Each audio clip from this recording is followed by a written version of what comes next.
नमस्कार, जस बिहार में आपका स्वागत है। मेरा नाम रिया है और आज हम बात करने वाले हैं भोजपुरी पर।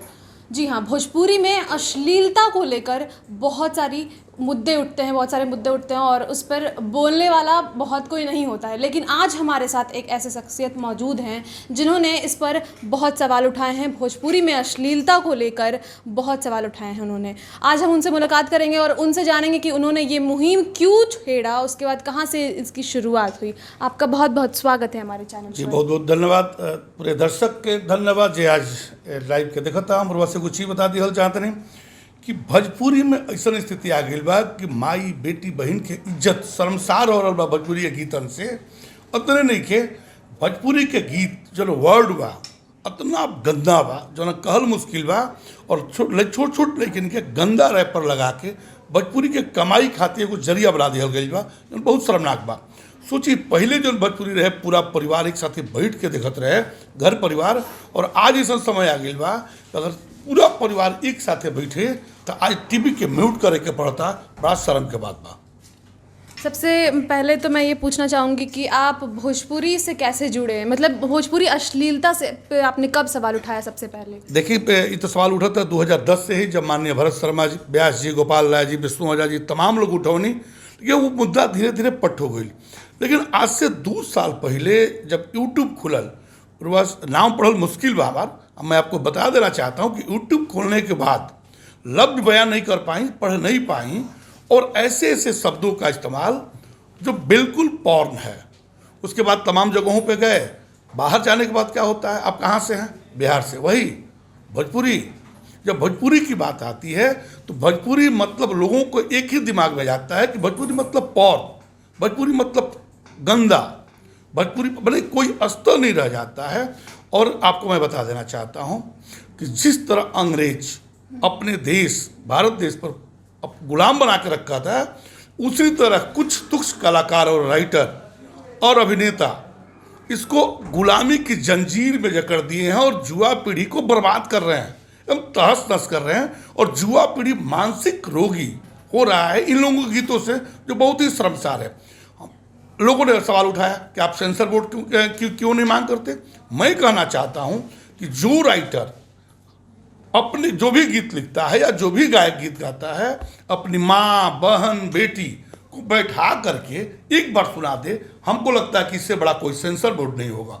अगर आप मान लीजिए कि जो माँ गीत अलाउ नहीं करेगी, और माँ से बड़ा सेंसर बोर्ड कौन हो सकता है, पत्नी से बड़ा सेंसर बोर्ड कौन हो सकता है, और बेटी से सेंसर बोर्ड बड़ा कौन हो सकता है।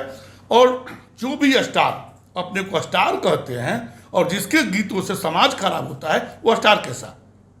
आज मनोवृत्ति चेंज हो गई है। पहले शारदा सिन्हा जी तमाम लोग थी कि उनके गीत घर घरों में बजते थे। ये आज कलाकारों के गीत ऐसे हैं कि वो मिलियन पे जाते हैं और तुरंत बंद हो जाते हैं, जो बहुत शर्म की बात है। सोचिए, जिस भोजपुरी को हम लोग अपनी मर्यादा समझते हैं, जिस सरस्वती माँ को हम लोग कहते हैं कि आप ही की देन से सब कुछ हुआ है, और उसी सरस्वती माँ की वंदना गा करके उसी भोजपुरी को नंगा करते हैं, ये बहुत शर्म की बात है। उससे पहले मैं ये जानूंगी कि भोजपुरी का हिस्ट्री क्या रहा है। अब आप बोल रहे हैं अश्लीलता अब आ गई है, पहले तो अश्लीलता नहीं थी, अब अश्लीलता बहुत ही ज़्यादा हो गई है, मैं मानूंगी और मैंने देखा भी है। और इसीलिए हम लोग प्रेफर करते नहीं देखना भोजपुरी मूवीज़, भोजपुरी सॉन्ग्स। लेकिन आपने बात की है तो भोजपुरी की हिस्ट्री आप थोड़ी बताना चाहें तो। देखिए, आपको बता रहे हैं, जब आपकी जैसी बेटी कह रही है कि हम नहीं सुनना चाहते हैं, तो कहीं ना कहीं ये दिमाग में बैठा हुआ है कि भोजपुरी मतलब गंदा। आप समझिएगा, भोजपुरी एक सभ्य भाषा है, सभ्य बोली है, मर्यादित बोली है, और इससे मीठी बोली कुछ हो ही नहीं सकती है। जैसे हमने क्या कुछ ही बताओ तंजा कि दूसरा भाषा अंग्रेजी में कहल जाला यू, तुम, हमने में सीधे कहल जाला रौरा। बड़ा अलग चीज बा। पहले लोगन के मन में शर्म रहे, लाज रहे, हाया रहे, लेकिन आज के बेपर्द गायक लोग शर्म हाया छोड़ देने वालों, पैसा के चलते सब कुछ भुला के, वो लोग एक ही सेंस बा कि पैसा आवे जाए भी, इज्जत रहे चाहे जाए। आज श्रोता समाज समझलन कि ना ये गलत बा, अब चारों तरफ से आवाज़ उठे लागल, कमी आ रहा बा, कमी आई भी। हम मीडिया के भी धन्यवाद दे, हर जगह से आवाज़ उठ रहा बा, आवाज़ उठत भी बा। लोग छोटा सा उदाहरण बताओ तनी, कहते लोग कि मिलियन में व्यूज चल गए। कहीं भी गलत चीज़ के बढ़ावा जल्दी होला। कोनो लड़की के नंगा फोटो लगा दिया जाए, जुआ पीढ़ी के स्वाभाविक बा कि नजर ऊपर जाई, नजर जाई तो व्यूज बढ़बे करी। तो हम पूछत रही कि का स्टार हुए है जो समाज के अपना गीत से जरावत होके, का स्टार हुए है जो अपना गीत से समाज के आग लगावत होके। सोची जैसे हीरोइन छी, हीरोइन के आदि बना देला, वैसे ही गलत गायक लोग अपना गलत गीत के युवा पीढ़ी के आदि बना रहा लोग। एक और सवाल सर कि भोजपुरी गानों में मैंने देखा है कि महिलाओं को, भोजपुरी गानों में नहीं अक्सर सभी गानों में होता है, महिलाओं को एज अ ऑब्जेक्ट ट्रीट किया जाता है, उसको मतलब एज अ कि बस गाना में कैसे लुभा देना है। अगर वो गाना में कोई मतलब नहीं भी है महिलाओं का, तब भी महिलाओं को रखा जाता है, और जिस तरीके के कपड़े, जिस तरीके के उनका चाल चलन उसमें दिखाया जाता है, वो बिल्कुल भी हमारे बिहार की महिलाओं का तो नहीं है वैसा कुछ। तो आप उस पर क्या बोलेंगे?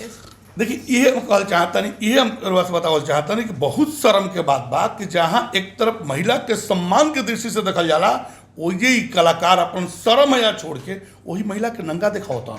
कहाँ? यूट्यूब पर, सोशल प्लेटफार्म पर। सोची कि कहाँ जाता समाज। जौना बेटी के हमने के सभ्य समाज देखे ला जाए, वही बेटी के पैसा कमाए खातिर अपना गीतन में नंगा दिखावल जाता। बड़ा शर्म के बात बा। ओकरे आज हमने का स्टार कहते हैं जा, ओकरे हमने का व्यूज कहते हैं जा। कैसन व्यूज? काहे स्टार? जेकरा गीत से समाज खराब होत होके हम पूछता नहीं कि जौन भी कलाकार बान, जौन फोटो लगावता नंगा कोनो बेटी के, कोनो औरत के, अपना बेटी के लगा देस, अपना पत्नी के लगा देस, तब हम मानब कि स्टार बान। सोची कैसे कोनो माई कही कि तू लगा द, कैसे कोनो बेटी कही के लगा द। अगर उनकर बेटी बिया तो का दूसरा के बेटी नहीं खे। बड़ा शर्मनाक बात भाई, बहुत शर्म के बात बा। अभी भी और बात देखा भी कुछ चीज कि ई कलाकार लोग का करता, गीत कुछ भी बा, रैपर कुछ बा, काहे खातिर? पैसा कमाए खातिर। तो हम एगो चीज बताता नहीं, कफन में जेब ना होखे। ये लोग के सोचे के पड़ी, ये लोग के कमाई के हस्त्र बुरा होई, एकदम निश्चित बुरा होई। अब तो नया एगो अभियान हमने के चलावे जा रहा बन जा कि एक महीना से जेको जोना भी कलाकार के गलत गीत आई, उनका फोटो निकाल के लमहर, उनका मुंह में काली पोत के, उनका गर्दन में जूता के माला पहना के हर घर पर टंगाई कि ये हम जन भोजपुरी के सत्यानाश करता, ये हम जन भोजपुरी के विनाश करता, ये हम चिन्हित कल जाई, उनका सामाजिक बहिष्कार कल जाई। हर घर के छत पर उनकर तस्वीर लागी, जूता के माला लगावल। लेकिन एक और बड़ी बात, अगर मतलब ऐसा है, इतनी अश्लीलता है, तो फिर कौन लोग हैं जो देखते हैं? क्योंकि लोग देखेंगे नहीं तो फिर वो दिखाएंगे नहीं, ऐसा बोला जाता है कि वो देखते हैं इसलिए हम दिखाते हैं। इस पर आप क्या बोलेंगे? अच्छी अच्छी बताओ जा। स्टेज पर चढ़ेला लोग तो कहेला लोग कि रोवे सब भगवान है हाथ जोड़ के, और रोवे सबके चलते हम आज स्टार भइल बनी। और जब हम सवाल करीला वही कलाकार से तो कहेला लोग कि ये लोग सुनता तो हम क्या करी। बहुत गुड़ सवाल बा। एक तरफ श्रोता भगवान तो दूसरा श्रोता खराब कैसे हो जी। वो चीज़ पूछल चाहते नहीं। जुआ पीढ़ी एगो चीज देखब, 16 से लेकर 24 तक जो जुआ पीढ़ी भड़केलन, ये लोग देखो या के बा।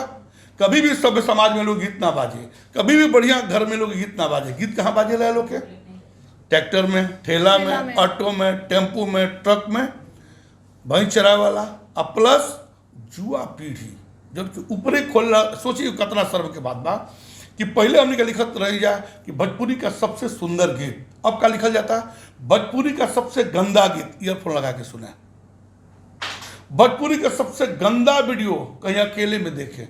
चुल्लू भर पानी में ऐसे कलाकारों को डूब मरना चाहिए जो शौक से कहता है कि मेरी भोजपुरी गीत आप अकेले में देखें या ईयरफोन लगा के सुने। ये गीत कैसा? अपने को स्टार बनते हो। जो एक चीज और बता देते हैं आपको, एक स्टार दूसरे स्टार को गाली देता है यूट्यूब पर, उसके स्टार उनको स्टार को। कितनी शर्म की बात है, कितने लिचड़पन की बात है कि आप एक तरफ स्टार कहते हो, दूसरे तरफ गाली दिलवाते हो। तुम्हारा स्टार उसको गाली देता है, उसका स्टार उसको गाली देता है। क्या आप देखी है कभी कि कभी सभ्य कलाकारों के गीतों पर गाली पड़ी हो? पढ़ ही नहीं सकते। जो कलाकार होगा वो गाली नहीं दे सकता, और जो गाली देता हो कलाकार हो ही नहीं सकता है। जी, इसका एक बहुत बड़ा एग्जांपल, जब मैं अपने मास कॉम कर रही थी, मैं अपना ग्रेजुएशन कर रही थी, तो हमें इंटर्नशिप के लिए एक जगह भेजा गया था, जहाँ पर मैंने देखा 15-16 साल का बच्चा होगा, उससे अश्लील गाना वहाँ पर गवाया जा रहा था। भोजपुरी मतलब भोजपुरी गाना ही था, लेकिन बहुत ही अश्लील। उस बच्चे को मतलब भी नहीं पता कि उस गाने का मतलब क्या है। मैंने अपोज किया तो मुझे वहाँ से निकाल दिया गया। लेकिन हाँ, ये बात तो सच है कि उन लोग को पता भी नहीं होता। ऐसे में युवा पीढ़ी तो बर्बाद हो रही है भोजपुरी में। देखिए, हाँ, किसी को मीनिंग पता नहीं है, वहाँ तो साज बजता है, साज बजने के बाद लोगों को लगता है कि इससे बढ़िया कुछ नहीं है। बात समझिएगा, उसको ये समझ में थोड़े होता कि क्या है। जैसे कुछ गायिका जो भोजपुरी को भ्रष्टतम में पहुँचा दी हैं, आपको मैं नाम क्या रखूं, ऐसे बहुत लोग हैं, लेकिन एक गायिका तो पूरे भोजपुरी को बर्बाद कर दी, नाम है गायिका, इस शर्मसार कर दी, उससे भ्रष्ट गायिका शायद कोई हो नहीं सकता है। एक चीज़ आप बता दीजिए हमको कि कलाकार गीत गाता है, गीत गा के डालता है, पैसा कमाता है। अगर वो ये सोच दे कि ये भोजपुरी से जो मैं पैसा कमा रहा हूँ, एक तरफ भोजपुरी माँ कह रहा हूँ और उसी भोजपुरी माँ को मैं निचोड़ रहा हूँ, उसको नैकेट कर रहा हूँ, नंगा कर रहा हूँ, कैसे उसके जेहन में जाता होगा सब, कैसे उसके आत्मा उसको झकझोरती नहीं होगी। कितनी शर्म की बात है कि एक तरफ कहते हो कि भोजपुरी मेरी माँ है, एक तरफ कहते हो कि सरस्वती मेरी माँ है, उन्हीं के दया से मेरी हुई है। क्या सरस्वती माँ यही कहती है कि भोजपुरी का चीरहरण करो, भोजपुरी का बयादोहन करो, भोजपुरी को नंगा करो? क्या यही कहता है भोजपुरिया समाज कि किसी बेटी को नंगा टांग करके उससे पैसा कमाओ? ये तो बहुत ही नीच स्तर का काम है। और जो भी स्टार अगर इस तरह का काम करके स्टार बना है, वो समाज के लिए स्टार नहीं है, वो समाज विनाशक है। तो आपको क्या लगता है ऑडियंस क्या देखना चाहती है? क्योंकि भोजपुरी ऑडियंस बहुत है, इसीलिए तो मिलियंस व्यूज़ करके सब बटोरते हैं। तो आपको क्या लगता है ऑडियंस क्या देखना चाहती है? जैसे हम भी बिहार के हैं और हम भी वैसा गाना तो बिल्कुल नहीं देख सकते। अगर आप बात कर रहे थे कि युवाओं के बीच में उन जगह को देखा जाता है, जैसे रिक्शा हो गया, ट्रैक्टर हो गया, ऑटो हो गया, लेकिन एक सच्चाई ये भी है कि गाना सुनते सब हैं, मतलब वैसे नहीं, बट डायरेक्टली बताते नहीं है, सुनते सब। ये संकोच क्यों है? देखिए, आपको बता रहे हैं हम, होता क्या है जनरली, ये लोग करता क्या है, सुनते सब लोग नहीं है, सभ्य घरों में नहीं जाती है ये। जैसे आप कहती हैं कि हम नहीं सुनते हैं, हम ये फिल्म नहीं देखते हैं, आपके दिमाग में लगा हुआ है कि नहीं ये गलत है। उसी तरह जिन युवाओं को पता नहीं है कि ये है क्या, वो तो थिरकते हैं, साज पे थिरकते हैं, बारातियों में गाने पे नाच। बाराती के लोग, कितनी शर्म की बात है कि पूजा पंडाल में या बारात हो, आप देखिएगा बारात में जो भी गीत बजते हैं, वो गीत सारा चीज शादी का वीडियो एडिट हो जाता है, लेकिन वो गीत कभी नहीं होता।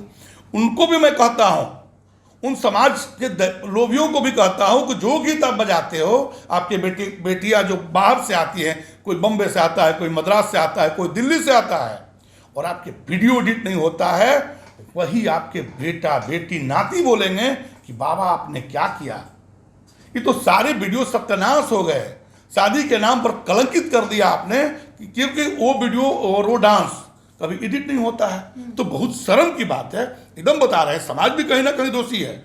उसी समाज को जगाने के लिए हमने काम किया है। जैसे कुछ लोग सवाल करते हैं कि आप कलाकारों को क्यों नहीं पकड़ते हैं, राइटर के क्यों नहीं पकड़ते हैं। जैसे मैंने ट्रैक्टर वाला को समझाया, ठेला वाला को समझाया, ऑटो वाला को समझाया, कलाकारों से भी मैंने मिला, बहुत लोगों से मिला, राइटर से भी मिला, सबको समझाने का प्रयास किया। तो मैं एक चीज़ कहना चाहता हूँ कि अगर जो कहता है कि आप कलाकारों को बोलिए, उन लोगों को मत बोलिए जो सुनते हैं, तो मैं एक चीज़ पूछना चाहता हूँ कि किसी की बहन अगर दारू की दुकान पे जाती है तो क्या करेगा? कहेगा कि तुम दारू पिए मत जाओ, दारू खराब है। वो ये तो नहीं कहेगा कि मैं दारू की दुकान ही बंद करा देता हूँ कि मेरी बहन दारू पीने नहीं जाएगी। इसलिए एक चीज़ और बताते हैं कि जिस दिन जुआ जाग गया, इन कलाकारों की दुकानदारी बंद हो जाएगी। और जुआ जाग भी रहे हैं, जुआ लग भी रहे हैं, अगर नहीं लगे होते तो दुकानदारी बंद नहीं होती। दुकानदारी धीरे धीरे बंद हो रही है और बंद भी हो जाएगी। इसका ताज़ा उदाहरण दिखाते हैं। अभी देखिए, एक पंचाल का टेलर आया है जो तमाम तरह की गालियों से भरा हुआ है। बहुत ही शर्म की बात है। ऐसे कलाकारों को क्या बोले हम, मुंह में कालिक पोत करके गधे पे घुमाना चाहिए, जो पूरा ट्रेलर गाड़ी से भरा हुआ है। सोचिए, जुआ पीढ़ी उसको देखेगा, कहाँ जाएगा समाज, कहाँ जाएगा सीख। अब आपको बता देते हैं कि जो चीज़ हम पढ़ाएंगे छोटे बच्चे वही पढ़ेंगे। तो आज तो हर बच्चों के हाथ में मोबाइल है, वो टीनेजर हों चाहे बड़े हों। और टीनेजर को तो दिमाग पे जाता है ना, जेब ही नेकेड सीन दिखता है, बोल्ड सीन दिखता है, पहले उसको टच करता है, जो टच करता है तो व्यूज बढ़ता है। अब बताइए कि किसी सभ्य घरों में तो जा नहीं सकता है, बज ही नहीं सकता है। और टीनेजर आज ही की अवस्था में जब बर्बाद हो गया है तो आगे क्या करेगा, ये तो सोचने लायक बात है। जी, आपने कलाकारों के भी बीच में बात की, तो कुछ दिन पहले एक और एक्टिविस्ट थे आप ही की तरह जिन्होंने सवाल उठाया था अश्लीलता पर। तो उस पे एक बहुत बहुत फेमस है भोजपुरी में अभिनेत्री हैं जिन्होंने कहा कि मुझे सुसाइड करने का मन करता है और अगर मैं सुसाइड करूंगी तो इसी एक्टिविस्ट उनका नाम लेकर उन्होंने फेसबुक पे बाकायदा बुरी तरह से लिखा था। तो आप उनके बारे में क्या? देखिए, अगर गलत गीत गाकर अगर कोई रुकता है, अगर कोई सुसाइड की बात करता है तो शर्म की बात है। इसी तरह आप जला रही हैं और जलाने के बहाने धमकी दे रही हैं कि हम सुसाइड करेंगे। तो एक चीज़ बताइए कि जिंदा रहकर भोजपुरी को कितने दिन बर्बाद कीजिएगा? कम से कम आप हैं तो भोजपुरी को बनाइए और एक ऐसा सभ्य समाज का है कि इन्होंने भोजपुरी के लिए कुछ योगदान किया है। सोचिए, हम कलाकारों का नाम अब तो मन कर रहा है कि रख ही दे। जो कलाकार का व्यूज मिलियन में गया है और उसमें सिर्फ गंदे चीज़ों, और इतना ही नहीं, उन स्टार के कलाकारों का आप कमेंट देख लीजिए। हमको लगता है कि लेमैन से भी बदतर है। और लेमैन अगर बहुत बड़ा कलाकार बनता है और गंदे गीतों से कलाकार बनता है तो हमको यही लगता है कि भोजपुरिया समाज के लिए इससे बड़ा कोई शर्म की बात नहीं हो सकता। जी, हमने थोड़े उन कलाकारों की बात कर ही ली है, तो अच्छे कलाकारों की भी बात बता दीजिए आप, जिन्हें हमारे ऑडियंस सुन सके और अभी जो अश्लीलता से बिल्कुल ऊपर है। देखिए, मुन्ना सिंह जी है, भरत शर्मा जी हैं, मनोज तिवारी जी हैं, तमाम लोग हैं, गोपाल राय जी हैं, विष्णु ओझा जी हैं, शारदा सिन्हा जी हैं, तमाम लोग हैं जो भोजपुरी को कुछ ना कुछ दिया है, लोग देते ही रहे हैं लोग। और एक चीज़ जान लीजिए, आने वाला कल मैं आपको बता देता हूँ, देर है अंधेर नहीं है, आने वाला कल गर्व से कहेगा, चौक चौराहे पे कहेगा कि यही मेरी भोजपुरी है, यही मेरा भाषा है, यही मेरा सम्मान है, और इस सम्मान बच के रहेगा। इसलिए कि आंदोलन जग चुका है, समाज में आग लग चुकी है इसकी कि अब नहीं चलेगा गंदे गीत, और जुआ पीढ़ी जग चुके हैं। आने वाला कल भोजपुरी के लिए सुखद और बढ़िया होगा। सर, मैंने सुना है आपके फेसबुक पे भी काफ़ी अच्छा फॉलोअर है एंड आपको लोग काफ़ी सपोर्ट करते हैं, बहुत ज़्यादा। एक बार उनके लिए एक मैसेज जो आप देना चाहते हैं। तमाम भोजपुरिया समाज, श्रोता समाज, देश विदेश से जो भी मुझे सहयोग करते हैं, आज जो भी आपको भोजपुरी को जो भी आज भोजपुरी में सुधार हुआ है वो आप सबों का देन है, आप लोगों के चलते सुधार हुआ है। मैं आप लोगों को, अनंत कुमार तिवारी, मैं बारंबार नमन करता हूं, वंदन करता हूं। मैं भोजपुरी में भी इसको दोहरा देना चाहता हूं कि जे भी भोजपुरिया समाज बा, देश के कोना कोना से लागल बा, विदेश के कोना कोना से आवाज उठाता, तमाम लोगों के नाम रखब तो बहुत लंबा फहरिस्त बा। आज जौन भी सुधार भइल बा, रुआ सबके चलते सुधार हो बा। आज जौन भी सुधार हुई, रुआ सबके चलते सुधार हुई। एक और हम भिक्षाटन आज मांगता नहीं, भीख मांगता नहीं कि कोनो कलाकार होकस, कोनो जाति, कोनो धर्म, कोनो समुदाय के होकस, अगर बढ़िया गावत होकस तो उनका सपोर्ट कल जाओ, अगर खराब गावत होकस तो उनका गीत के डिसलाइक कल जाओ, रिपोर्ट कल जाओ, सामाजिक बहिष्कार कल जाओ। या जौना गांव के कलाकार होकस अगर गलत गावत होकस तो 10 को टीम बना के जाइल जाओ। वो गांव के लोग, उनका माई से कहल जाओ, उनका बेटी से कहल जाओ, उनका पत्नी से कहल जाओ कि देखी रहा और बेटा रहा और पत्नी रहा और पापा का करता। हमारा लगता कि जरूर वो लोग के सजा मिली, जरूर लोग के सीख मिली, सुधार हुई। ये बहुत बड़ा, एक से बड़ कोनो आंदोलन ना हो सके। अब फिर एक बार कहता नहीं हम कि गलत कलाकार के डिसलाइक करी, रिपोर्ट करी, बढ़िया कलाकार के सपोर्ट करी। सर, अंतिम में मैं कहना चाहूँगी कि हम लोग एक साथ कह देते हैं कि भोजपुरी पे हमें बहुत गर्व है, तो हम कहेंगे कि हाँ, भोजपुरी पे हमें बहुत गर्व है। प्लीज़ उसे गंदा ना करें, अश्लीलता ना फैलाएं और हमारे साथ जुड़े रहें। अगले रिपोर्ट के साथ हम फिर से मौजूद होंगे। तमाम जो जुड़ी खबरें हैं भोजपुरी से हम आपको दिखाते रहेंगे, आप हमारे साथ बने रहें। जी, नमस्कार।